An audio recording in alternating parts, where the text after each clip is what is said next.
யார் ராகிங் பண்றாங்களோ அவங்களுக்கும் கவுன்சிலிங் கொடுக்கணும், இந்த பசங்களுக்கும் கொடுக்கணும். கொஞ்சம் தைரியம், அந்த மாதிரி தன்னம்பிக்கை இதெல்லாம் கொடுக்கணும். பெரிய இது மாதிரி ரவுடிசம் அந்த மாதிரி வேற வேற பண்ண ஆரம்பிச்சுட்டாங்க.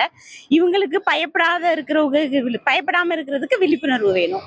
இவங்களுக்கு அதாவது இது வேணாம், எல்லாருமே சக மாணவர்கள் தான், எல்லாருமே ஒன்னா உள்ளவங்க தான் அப்படின்னு சொல்லி இவங்களுக்கும் இதை பத்தி எடுத்து சொல்லணும். அதாவது எல்லாமே மதுல இருந்து சில இதெல்லாம் எதுக்கு சொல்ல விருப்பம் இல்லை.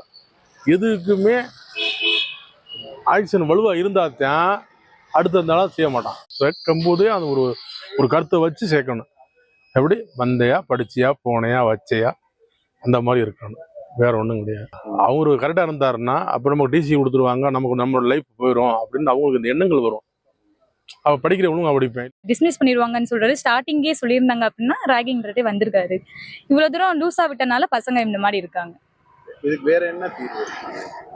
பேரண்ட்ஸ் வீட்டுல இருந்து விரும்புறே சொல்லி அனுப்பணும். நம்ம அக்கா தங்கச்சி மாதிரி தான்டா அப்படின்னு சொல்லிட்டு எல்லாமே ஒற்றுமையா போங்க அப்படின்னு சொல்லி அனுப்புனா அவங்க கரெக்டா இருப்பாங்க. சின்ன வயசுல இருந்து கல்லூரி நிர்வாகம் தான் பார்த்துட்டு என்ன செய்யணுமோ அதை செய்யணும். ஆரம்பத்திலே வரும்போது ஸ்டார்டிங்லேயே இந்த மாதிரி இருக்கக்கூடாதுன்னு சொல்லிட்டு செஞ்சுக்கிட்டு ஆரம்பத்திலே இந்த கண்டிஷனை கொண்டு வந்துட்டாங்கன்னா இதை மேக்ஸிமம் தவிர்த்திடலாம். கூட படிக்கிறவங்க அக்கா தங்கச்சி இந்த மாதிரி அண்ணன் தம்பி அவங்கள இந்த மாதிரி அவங்கள ஆரம்பத்துலேருந்து கோஆப்ரேட் பண்ணி கொண்டு போயிட்டாங்கன்னா அதுவும் ஆரம்பத்திலே அது ஒழுக்கத்தை கரெக்டாக கடைபிடிச்சிட்டாங்கன்னா எல்லாமே அது சரியா இருக்கும் சார்.